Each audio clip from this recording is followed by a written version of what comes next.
नमस्कार, इन खबर राजस्थान में आपका स्वागत है। मैं हूं आपके साथ सत्येंद्र शर्मा। बुधवार को जैसलमेर में एक ऐसा चीज हुआ जिसके बाद राजनीति महकमे में हड़कंप मच गया।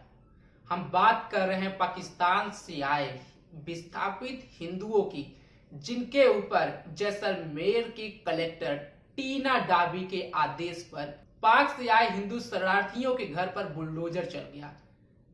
उनकी इस कार्रवाई के बाद काफी नाराजगी देखने को मिल रही है।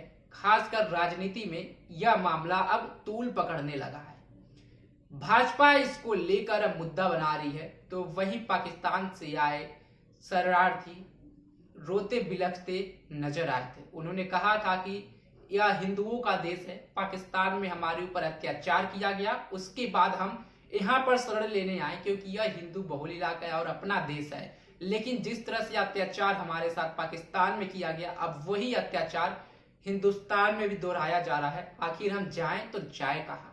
अब इस मामले में राजस्थान विधानसभा के नेता प्रतिपक्ष राजेंद्र राठौड़ का बड़ा बयान सामने आया। उन्होंने सीधा गहलोत सरकार पर आरोप लगाया है। उन्होंने कहा है कि इसके पहले जोधपुर में हिंदू शरणार्थियों के ऊपर अत्याचार किया गया, उनका घर तोड़ा गया, बुलडोजर चला। अब एक बार फिर उसी चीज को दोहराया गया जैसलमेर में। इस पर कार्रवाई होनी चाहिए, गहलोत सरकार पर इसको कड़ी कार्रवाई करनी चाहिए। आप भी सुने राजेंद्र राठौर का वो बयान जिसमें वो सीधा सीधा गहलोत पर आरोप लगाते नजर आ रहे हैं। पाकिस्तान से प्रताड़ित आए हिंदू, जिनके लगातार वहां आस्थाओं पर हमला हो रहा था, बहन बेटियों की इज्जत लूटी जा रही थी, यहां आश्रय लेने आए थे, सरकार की सहानुभूति लेने आए थे, लंबे समय से नागरिकता की मांग कर रहे थे, गरीबी की रेखा के नीचे जीवन यापन कर रहे थे, उनके मकानों को तोड़ना, पहले जोधपुर में फिर जैसलमेर में, ये मानवता की क्रूरता की हदों से पार होना है। सरकार के नौकरशाह किस प्रकार इस प्रकार रुख अख्तियार कर सकते हैं, किसके आदेश से और वैकल्पिक व्यवस्था करते। आज जैसलमेर का तापमान 45-46 डिग्री को छू रहा है, ऐसे में वो बेसहारा सड़कों पर बैठे तड़फड़ा रहे हैं। ये मानवता की क्रूरता की हदों को पार कर रहे हैं। इनकी जितनी निंदा की जाए उतना कम है। इस मामले को तूल पकड़ते देख जैसलमेर से कलेक्टर टीना डाबी का भी बड़ा बयान सामने आया है। उन्होंने कहा है कि पहले भी अवगत कराया गया था कि जो जमीन है वह पहले ही आवंटित हो चुकी है, आप लोग यहाँ से खाली कर दें। लेकिन समझाने के बाद भी हिंदू शरणार्थी यहाँ से जमीन खाली नहीं किए, उसके बाद यह कार्रवाई करनी पड़ी।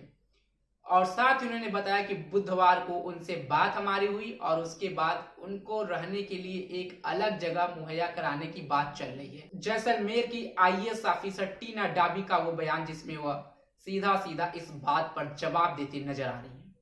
यूआईटी जैसलमेर द्वारा अप्रैल से ही जो यूआईटी की कुछ प्राइम लैंड्स हैं जिस पे काफ़ी एनक्रोचमेंट हो रहे थे, उस पे एनक्रोचमेंट रिमूवल ड्राइव चल रही थी। हमने अप्रैल 5 को भी लोक सूचना जारी करी थी। काफ़ी लोगों से समझाइश भी करी, पिछले हफ्ते से भी समझाइश चल रही थी, पर काफ़ी लोग नहीं माने। और जो कल अतिक्रमण हटाए गए थे वो ऐसे खसरों पे थे जो कि ऑलरेडी यूआईटी ने किसी को या तो अलॉट करी थी या वहाँ पे कोई पानी का कैचमेंट एरिया था। तो वो इस प्रकार के लैंड्स थे कि हमने लोगों से भी समझाइश करी कि आप अगर यहाँ बैठेंगे भी तो कल को आपको ये लैंड अलॉट करने में भी यूआईटी को बहुत दिक्कत आएगी। तो उनसे समझाइश करने के प्रयास किए थे पर वो सफल नहीं हो पाए थे, इसलिए कल इंक्रोचमेंट हटाए गए।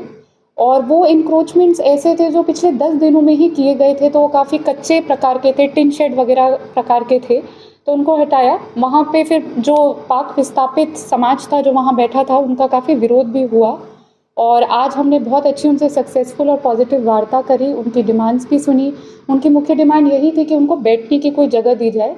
तो उसके लिए यूआईटी जैसलमेर द्वारा अगले 1 हफ्ते में ही सूटेबल लैंड चिन्हित करी जाएगी, जो जितने भी परिवार है उनके लिए लैंड सफिशिएंट भी हो, और वो कोई लैंड ऐसा भी ना हो कि उसमें कोई वाटर कैचमेंट एरिया आ रहा हो या कोई अन्य अलॉटमेंट पहले ही किया जा चुका हो जिसमें जो यहाँ के लोकल्स हैं अमर सागर के, उनको भी आपत्ति नहीं हो। क्योंकि ये जो पूरी यूआईटी कार्रवाई कर रही थी, जो लोकल्स थे अमर सागर के, उनकी रोज़ कंप्लेंट्स आ रही थी।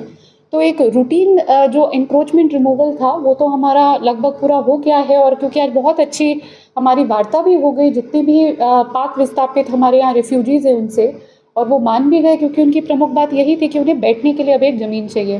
तो अब हम एक टीम बनाएंगे, सर्वे करेंगे प्रॉपर लैंड सफिशिएंट स्पेस के जो उन परिवारों के लिए सफिशिएंट हो, और उन परिवारों के रिप्रेजेंटेटिव भी रखेंगे कि वो भी सेटिस्फाइड रहें कि जो लैंड अब हम उन्हें जहाँ पे हम उन्हें बिठाना चाहेंगे।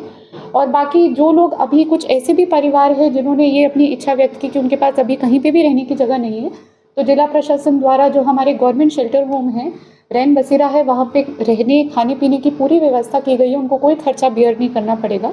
और जैसे ही हम 1 हफ्ता 10 दिन में एक प्रॉपर लैंड चिन्हित कर दी, इनको वहाँ पे जो जिनको नागरिकता मिल चुकी है उनको लैंड अलॉट भी कर दिया जाएगा, और बाकी जिनको नागरिकता भी नहीं मिली है उनके लिए लैंड चिन्हीकरण करके उन्हें वहाँ पे बिठा दिया जाएगा, और जैसे उन्हें नागरिकता मिल जाएगी उनको भी वहाँ पे अलॉटमेंट किया जाएगा।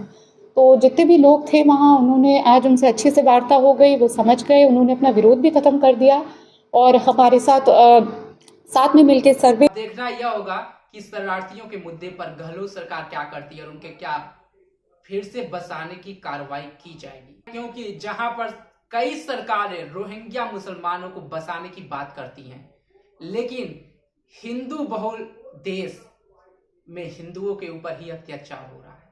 तो इस पर राजनीति होना तो लाजमी है, क्योंकि पश्चिम बंगाल हो, दिल्ली हो, ऐसे कई राज्य हैं जहां की सरकारें सीधे सीधे रोहिंग्या मुसलमानों को बसाने की बात कह चुकी है, और उनको बसाने के लिए कई सारे नियम भी लागू करने की सोच रही हैं। जिस तरह से राजस्थान में हिंदू शरणार्थी के ऊपर कार्रवाई की जा रही है, उससे तो बात उठना लाजमी है।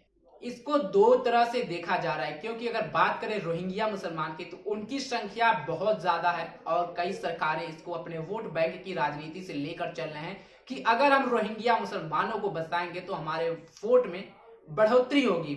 और इसका दूसरा पक्ष अगर देखा जाए तो हिंदू शरणार्थी की संख्या कम है, इसलिए शायद इनके ऊपर किसी की नजर नहीं पड़ रही है, और इनके पक्ष में कम लोग नजर आ रहे हैं। इस पर आप सबकी क्या राय है, कमेंट बॉक्स में जरूर बताएं। राजस्थान से जुड़ी तमाम खबरों की जानकारी के लिए बने रहे हमारे साथ और देखते रहे इन खबर। नमस्कार।